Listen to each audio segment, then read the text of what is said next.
All right. So Captain Marvel. All right. We've talked about it a lot, and the movie's out. It's an okay movie.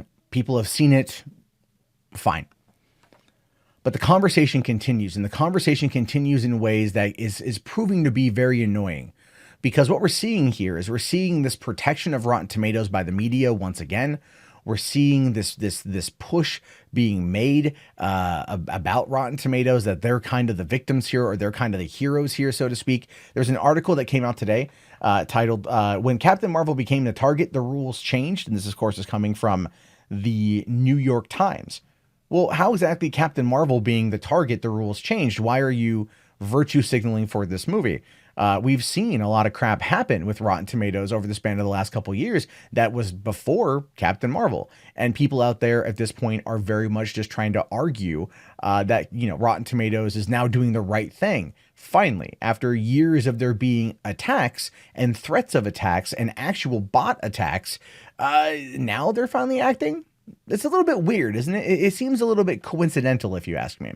Now, this is what the piece says, and we're going to go through a decent chunk of the article here. It's a long one, but we're going to go through what I believe is the most relevant. So the article says, the new Marvel movie is not the first film to come under attack for a perceived feminist or political correct underpinning. The all-female remake of Ghostbusters, Black Panther, and Star Wars The Last Jedi, which had a diverse cast, all found themselves in the crosshairs of armchair critics, some aligned with alt-right groups. There was one guy last year who did, in fact, say that he was alt-right troll and that he was the reason why Star Wars The Last Jedi had a poor audience meter. Same with Black Panther, and they were going to go after Endgame. They're really targeting these big movies. And we have no idea if whether or not that's true or not. This guy even claimed that he's the reason why Kelly Marie Tran left Instagram. You know what I mean? Like, we don't really know what the truth is here, but they're out there trying to prove the narrative. Now, some sites pushed back. Last year, Rotten Tomatoes said it would delete comments posted from members of the Facebook group Down with Disney's treatment of franchises and its fanboys if they contained hate speech. But how would you know? How would you know, considering the fact that it's so easy to make a new account on Rotten Tomatoes? It's so easy to make a fake email. It's so easy to make a fake account. There's literally no way to verify any of this stuff, that who people are, who they say that they are, without looking at the age of a new account and everything else. So it's just one of those things where it's all like, okay, so you know that they're from this group. It just feels like a real overreach. All right. It's if they contained hate speech. Well, if they contained hate speech, then you don't know, again, is it from this group or isn't it? It became such a weird blurred line when you're looking at it, because there's so many plot holes in this particular narrative. The group had also posted an event called Give Black Panther a Rotten Audience Score on Rotten Tomatoes. Facebook then deactivated the group, but it has since been revived by someone claiming to be anti-troll, which had also claimed responsibility for the torpedoing audience scores for Star Wars The Last Jedi. Listen, you know what though? The Last Jedi was a movie that came out, and a lot of people didn't like it, and a lot of people did voice their concern after the fact on Rotten Tomatoes. So I would argue that the audience score is probably a little bit more accurate than not, considering that they were trying to get rid of a lot of these particular comments back 15 months ago. So, I mean, again, how much of this are we seeing that's shielding?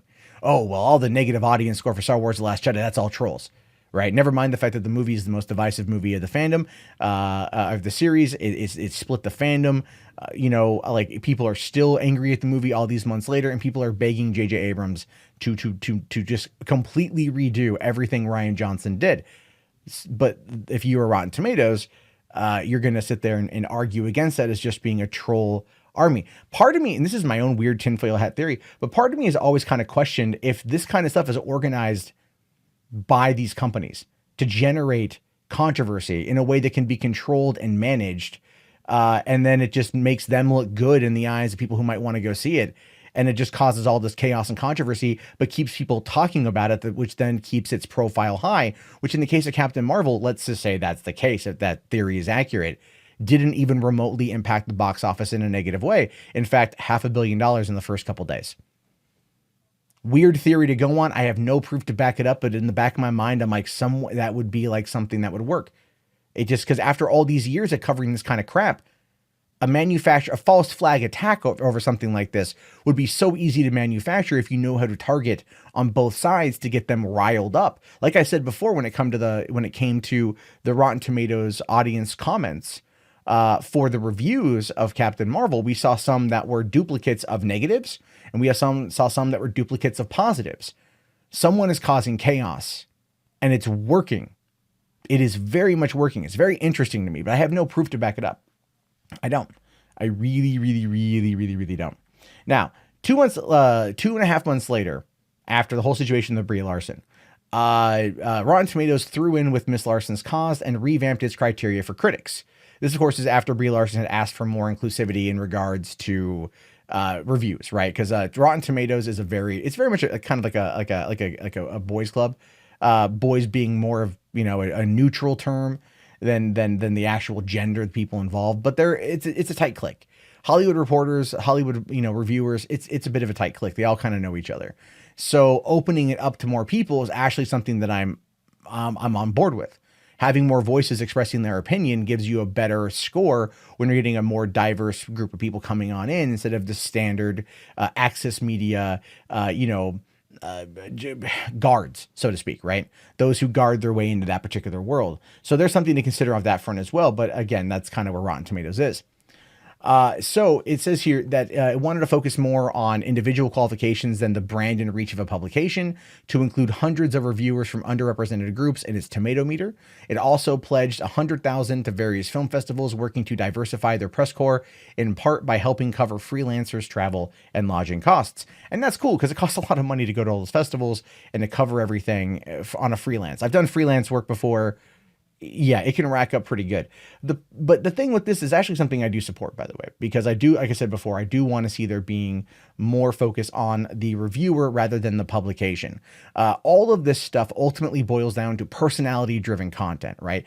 If you are watching my videos on a standard everyday basis, you happen to like my personality. That or you hate me and you just can't stop watching me, in which case, wink, I'm on to you. But the point is personality driven content. And I think given the fact that the importance and the relevance of film critics has gone down in recent years, YouTubers and other content creators with personalities have come out and really pushed the personality driven content. And as a result of that, Rotten Tomatoes, it kind of feels like it's now wanting to try to focus on more of the personality versus the reach of the publication. The publication will get the clicks and the love, but the author and the trustworthiness of that author is ultimately what's going to be at play here. And again, that's a solid business tactic. It really, really, really is. Now, a representative for Rotten Tomatoes says that the change to his audience score had been in the works for a while, but that the attacks on Captain Marvel prompted them to roll it out earlier than planned. Saying, "We're very dedicated to make criticism more inclusive. All the thought and care that went into the Tomatometer, we are expanding that to the audience score." Rotten Tomatoes said that future changes could include having verified reviewers, like the ones who post on Amazon after purchasing a product. Those would come from people who bought tickets through the Fandango app, which owns Rotten Tomatoes. There was, not unexpectedly, a flip side on the attacks of Captain Marvel, people rushing to its defense, whether they had seen the movie or not. And again, this is what happens when you get to that larger section of the culture war. And one of the reasons why, in my tinfoil hat theory, if you can pitch this kind of story to the right people on both sides and get them both worked up, their fan bases are going to come rushing to the center, and it's going to have an explosion of controversy, which is then going to take on a life of its own, as we've seen with Captain Marvel. And then it's going to only go from there. So it's very fascinating to see it kind of play out. And that's kind of what I think this article is hinting towards, that people from both sides that just were like, for whatever reason, jumped on either defending or attacking this movie, which then at this point in time, Rotten Tomatoes is able to use as almost a get out of jail free card for the incompetence of their own website. They're trying to change things up. They're using Captain Marvel as a shield for it, based upon what's happened in previous times with Black Panther and Star Wars: The Last Jedi and Infinity War getting targeted. And it's one of those things too, where a lot of people look at something like, let's say, Ghostbusters 2016, which was certified fresh at 68%. It was certified fresh at 68%. And then Sony ran with that, put it in all its marketing. And I think it even ended up on the DVD box. So these studios hold on to Rotten Tomatoes, because Rotten Tomatoes is a brand. Rotten Tomatoes is supposed to carry with it some authenticity of validity, and it ultimately doesn't. It can be manipulated depending on who's the person that's posting the articles. Like I've said before, that when a verified reviewer comes in and submits their articles, they have the ability to choose rotten or fresh. And then the tomato meter then just aggregates what they believe the average score to be. And oftentimes, even looking at the general math, it's very weird. So what I think is that they choose rotten or fresh, and then somebody chooses the score. I think somebody just runs a brief calculation, chooses the score, and moves on with their damn day. That's what I think happens. That's what I think is going on here. But who knows where it's going to go? You know, the article does finish up here by talking about people being threatened by the movie. It's not being threatened by the movie. Again, that's part of this virtue shield, signaling virtue shielding narrative that we're seeing coming out, trying to protect Rotten Tomatoes from everything and anything. You know, there are people out there who are bad actors on both sides, 100%. But a lot of people out there just did not, I think they were just swept up in this whole thing that I do feel could possibly be coming from a provocateur who played both sides brilliantly and has somewhere profited greatly. And I just don't quite know where that is yet. And I'm still trying to feel it out. But the way I'm approaching this is Rotten Tomatoes as a whole needs to just not be trusted. It should come with a for entertainment purposes only stamp on it. And we as viewers should be pushing for that. If you want to like have your critical aggregate, fine, by all means, but put a stamp on there for entertainment purposes only. So people then stop taking this as seriously as they do. And the faster a site like this ends up being pretty much advertised as that, the better. It truly is the better. And it's just, that's where I'm at with this right now. And I'm really hoping that things kind of change for the better, but who knows?